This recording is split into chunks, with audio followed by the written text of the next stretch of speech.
আপোনাৰ সন্তানে কোনো সংযুক্তমূলক পৰীক্ষা UPSC বা APSCত অৱতীৰ্ণ হ'ব বিচাৰিছে নেকি? অৰ্থাৎ এই অৱতীৰ্ণ হ'বৰ কাৰণে কোনো কোচিং চেণ্টাৰৰ সহায় ল'ব বিচাৰিছে নেকি? কিন্তু এতিয়াৰ পৰা সাৱধান হওক, যিহেতু মহানগৰীৰ কাঠফুলাৰ দৰে গঢ়ি উঠা এই কোচিং চেণ্টাৰসমূহে অৰ্থাৎ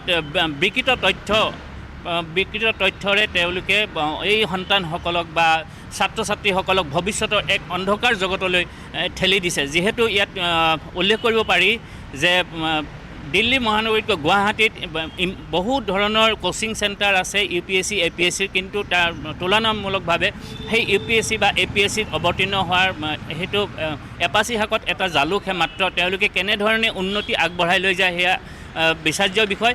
আৰু এনেধৰণৰ এক কোচিং চেণ্টাৰ হৈছে যি দেশৰ ভিতৰতে সৰ্বাধিক সেৱা আগবঢ়োৱা প্ৰতিষ্ঠান বুলি উল্লেখ কৰিছে যে বৰঠাকুৰ IAS একাডেমি। অৰ্থাৎ বৰঠাকুৰ IAS একাডেমি 5খনকৈ গ্ৰন্থ তেওঁলোকে ছাত্ৰ ছাত্ৰীসকলক যোগান ধৰিবৰ বাবে যি কিতাপ বিকৃত তথ্যৰে উল্লেখ কৰিছে, সেই বিকৃত তথ্যসমূহে তেওঁলোকৰ ছাত্ৰ ছাত্ৰীসকলক ভৱিষ্যতৰ এক অন্ধকাৰময় পৰিস্থিতিলৈ লৈ গৈছে। আৰু ইয়াত সেই জাঙুৰ খাই উঠিছে বিভিন্ন ধৰণৰ দল সংগঠন, জাতীয় সংগঠন।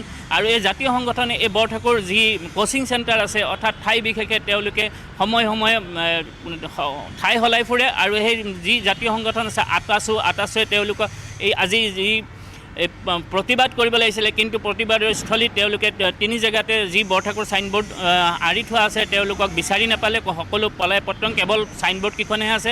মই পোনে আটাছুৰ যিসকল শীৰ্ষ বিষয়ববী আছে মই তেওঁলোকৰ পৰা জানিব বিচাৰিম, আজি আপোনালোকে প্ৰতিবাদ কৰিবলৈ আহিছিলে বৰঠাকুৰ IAS একাডেমীৰ বিৰুদ্ধে, যিহেতু বিকৃতকৰণ কৰা হৈছে বহুতো তথ্য, আপুনি নিশ্চয় গম পাইছে, কি ক'ব বিচাৰিছে? কিছু সংবাদ মাধ্যমত বৰঠাকুৰ IAS একাডেমীৰ বিষয়ে এটা নিউজ আমি প্ৰকাশ কৰা দেখিবলৈ পাইছিলোঁ। আৰু তাত আমি দেখিছিলোঁ যে তেখেতসকলৰ যি ষ্টুডেণ্টসমূহ আছে সেই ষ্টুডেণ্টসমূহ পঢ়ুৱাবৰ কাৰণে কেইখনমান গ্ৰন্থ প্ৰকাশ কৰিছিল।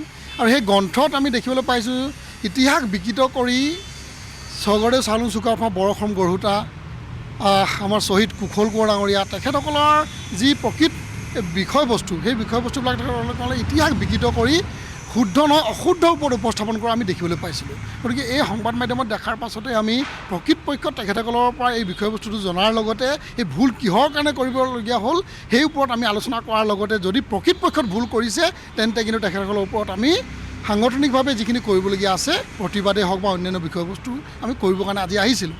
কিন্তু দুৰ্ভাগ্যজনক বিষয় যে তেখেতসকলৰ যিটো একাডেমীৰ এড্ৰেছ দিয়া হৈছিলে, ঠিকনা প্ৰথমতে শিলপুখুৰীত দিয়া হৈছিলে, তাত আমি গৈছোঁ, তাত নাই। তাৰ পাছত আমি দেখিবলৈ পালোঁ যে জু ৰোডত তেখেতসকলৰ জোনালীত বাছষ্টপৰ ওচৰত কিন্তু এই অফিচটো আছে বুলি বা তেখেতসকলৰ যিটো পঢ়াই থকা যিটো প্ৰশিক্ষণ কেন্দ্ৰ আছে এইটো আছে বুলি দেখিবলৈ পাইছিলোঁ। কিন্তু তাতো আমি আহি দেখিবলৈ পালোঁ তাতো নাই, কেৱল এখন বৰ্ড লগাই থৈ দিয়া আছে, নাম ফলক লগোৱা আছে, কিন্তু প্ৰকৃতপক্ষত তেখেতসকলৰ এই কেন্দ্ৰটো ইয়াত নাই। গতিকে তাৰ সেই কেন্দ্ৰটোৰ যিখিনি ডিটেইলছ থাকিব লাগে, নেটতে হওক বা ৱেবছাইটত দিয়া যিটো মোবাইল নম্বৰে আছে বা তেখেতসকলৰ কণ্টেক্ট নম্বৰ আছে, সেই কণ্টেক্ট নম্বৰসমূহতো আমি যোগসূত্ৰ ৰক্ষা কৰিবলৈ যত্ন কৰিছোঁ, কিন্তু সেইসমূহতো কিন্তু তেখেতসকলৰ ফোন নালাগে। ইয়াৰ পৰা আমি এটা কথা ভাবিবলৈ বাধ্য হৈছোঁ টাই আহোম ছাত্ৰ সন্থাই যে বৰঠাকুৰ IAS একাডেমীৰ এটা সময়ত যথেষ্ট নাম তেখেতসকলে কৰিছিল, ষ্টুডেণ্টসকলক পঢ়ুৱাই IAS একাডেমীৰ ক্ষেত্ৰত যথেষ্ট প্ৰশিক্ষণ দিয়া আমি সুনাম অৰ্জন কৰা দেখিবলৈ পাইছোঁ। কিন্তু আজিৰ প্ৰেক্ষাপটত তেখেতসকলে প্ৰকৃতপক্ষত IAS একাডেমী চলাব বিচাৰিছে, চলাই আছে নে নাই, নে আভুৱা ভাৰী প্ৰকৃতপক্ষত ব্যৱসায় কৰি আহিছে, নে তেখেতে ঠগ প্ৰবঞ্চনা কৰিছে নেকি, এনেকুৱা ধৰণৰ কথাবিলাক আমাৰ মনত আহিছে। কাৰণ ঠিকনা নাই, কণ্টেক্ট নম্বৰ দিছে, তাত যোগসূত্ৰ স্থাপন কৰিব নোৱাৰে। কোনোবা ছাত্ৰ ছাত্ৰীয়ে যদি প্ৰশিক্ষণ ল'ব বিচাৰে কেনেদৰে যোগসূত্ৰ ৰক্ষা কৰিব, গতিকে এইবিলাক কিন্তু আজি সন্দেহৰ আৱৰ্তত আছে। গতিকে প্ৰথমতেই আজি বৰঠাকুৰ IAS একাডেমীক আজি এই নিউজটো চোৱাৰ পাছত একাডেমী যিসকল তেখেতৰ কৰ্তৃপক্ষ আছে আমি আহ্বান জনাইছোঁ, টাই আহোম ছাত্ৰ সন্থাৰ কাৰ্যালয়ত আহিলেই হওক বা টাই আহোম ছাত্ৰ সন্থাৰ বিষয়ববীয়াৰ লগত অনতিপলমে যোগাযোগ কৰি আৰু ৰাইজৰ লগত যোগাযোগ কৰি যিকোনো ৰাজহুৱাভাৱে কিন্তু তেখেতসকলৰ ওপৰত উঠা অভিযোগৰ ভিত্তিত কিন্তু এই কথাবিলাক স্থিতি স্পষ্ট কৰিবৰ কাৰণে আহ্বান জনাইছোঁ। আৰু যদি তেখেতসকলে তাকে নকৰে, প্ৰকৃতপক্ষত তেখেতসকলে যে ফ্ৰড কৰিবলৈ গৈ আছে, কিন্তু এই কথাটো আমি ভাবিবলৈ বাধ্য হ'ম আৰু প্ৰমাণ হ'ব।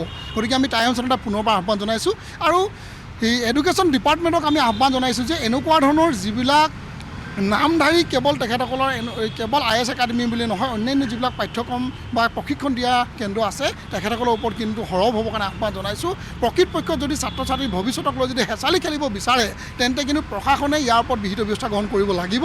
আৰু যদি তাকে নকৰে আমি ছাত্ৰ সংগঠন হিচাপে কিন্তু বা আমাৰ জনগোষ্ঠীটোৰ লগতে অন্যান্য ৰাইজৰ